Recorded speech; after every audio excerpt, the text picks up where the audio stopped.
James bullet pass. Gabe at the buzzer! At the buzzer! Then you're pretty much in good shape, but you can't give up a scratch along the baseline. Played a horrible defense.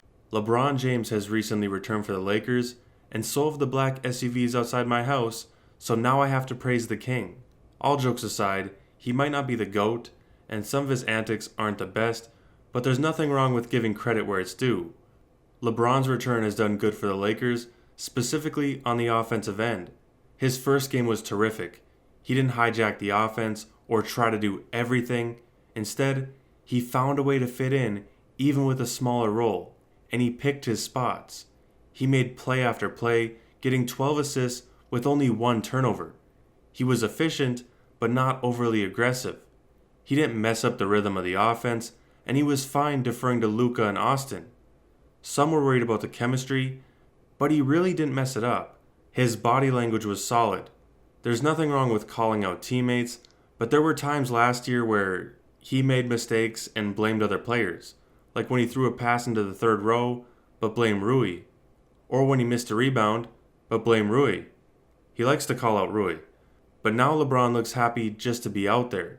He understands his role and limitations from his age.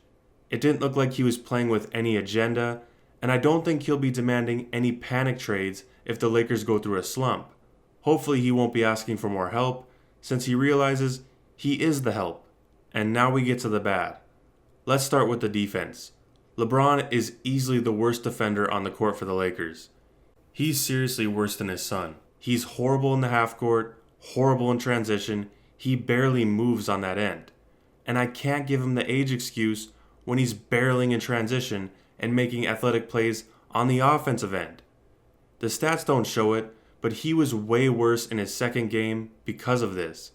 He had the worst plus-minus by a mile, with Marcus Smart being the difference maker. At times, LeBron looked exhausted, almost like a 40-year-old in his second game. When him, Luka, and Reaves are all playing, that's their biggest weakness. He shot a lot more, but was less efficient, and he couldn't buy a 3. So what does this all mean? The Lakers are at their best when LeBron plays a smaller role.